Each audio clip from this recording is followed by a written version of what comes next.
Tonight, when you crawl under your heavy blanket and rest your head on a soft, memory foam pillow, you are doing something that would completely terrify your ancestors. For nearly 300,000 years, early humans slept in ways that would give your modern spine a permanent injury.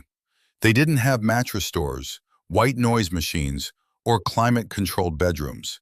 Yet they slept better, deeper, and with far less anxiety than you did last night. Think about the last time you woke up at 3 a.m., staring at the ceiling, feeling that sudden spike of panic because you couldn't fall back asleep. You probably think something is wrong with you, that your brain is broken, or that you're just a terrible sleeper. We blame our phones, our stress, and our modern jobs.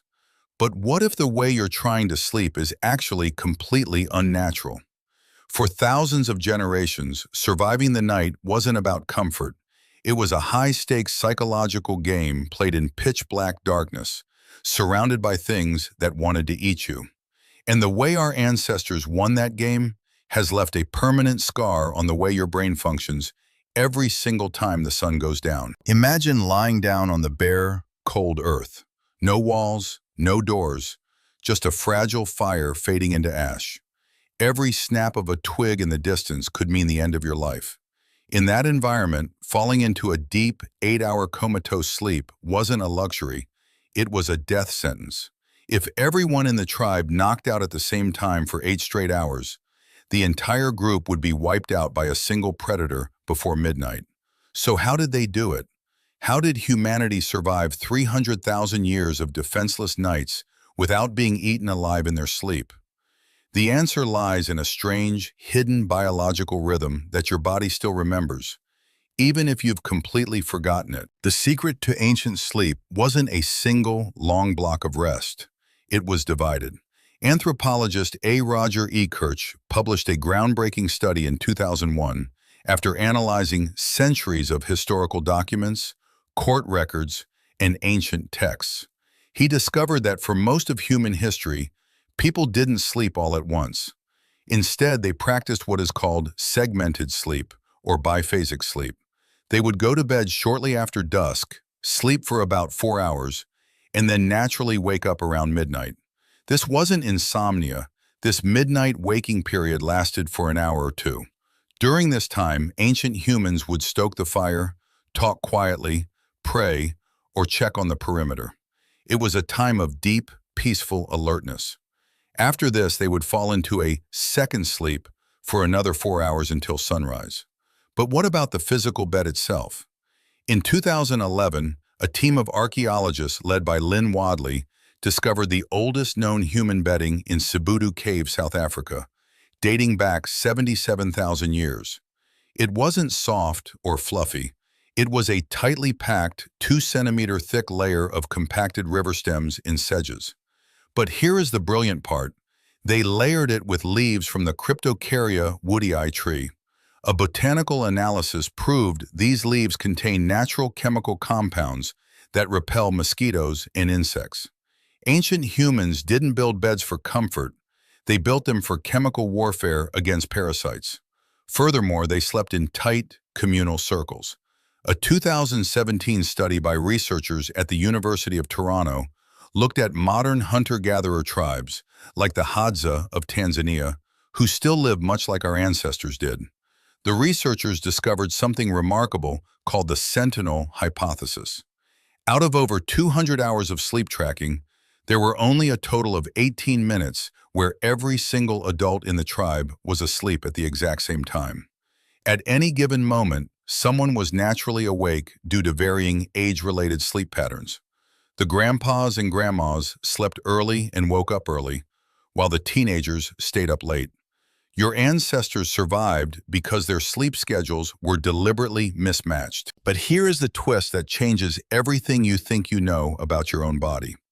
When we moved indoors and invented the light bulb, we forced ourselves into a strict, unbroken 8-hour sleep block. We decided that waking up in the middle of the night was a medical problem. In the early 1990s, a psychiatrist named Thomas Wehr conducted a famous experiment. He took a group of modern people and deprived them of artificial light for 14 hours a day, mimicking the natural winter darkness of our ancestors. Within just a few weeks, something incredible happened. The subjects' bodies completely stopped sleeping in one big block. They naturally switched back to the ancient, two-step segmented sleep pattern. Even more fascinating, scientists measured their hormone levels during that midnight waking hour. They found that the subjects' brains were flooded with prolactin, a hormone that reduces stress and creates a profound feeling of peace and tranquility. That midnight waking period isn't a defect. It is supposed to be the most relaxing, creative hour of your day. So the next time you wake up at 2 a.m. or 3 a.m., tossing and turning, feeling that heavy weight of frustration, stop fighting it. You aren't failing at sleeping. Your modern mattress and your perfectly insulated room have tricked your mind, but your DNA is still listening to the ancient rhythms of the savannah. That midnight wakefulness is your inner sentinel waking up to check on the fire. It is a biological echo of a survival mechanism that kept your lineage alive through ice ages, predators, and prehistoric nights. You are not broken. You are just beautifully, deeply human. If you want to fix your relationship with rest, you need to change how you view your midnight awakenings. Instead of staring at the clock and stressing about how tired you will be tomorrow, which releases cortisol and locks you into a fight or flight state, treat that time with respect. Accept it.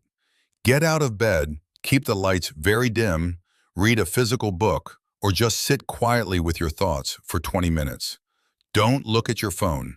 Your phone mimics the sun, which ruins the chemical balance. If you let your body experience that natural pause without panic, the ancient second sleep will take over naturally, just like it did for thousands of years. The modern world demanded that we sleep like machines, in perfectly optimized 8-hour shifts. But we are not machines. We are the children of survivors who slept on insect-repelling leaves under a canopy of stars. Do you find yourself waking up consistently in the middle of the night? And does knowing this history change how you feel about it? Let me know in the comments below. Drop a like if this brought you some peace of mind, and sleep well tonight. I'll see you in the next video.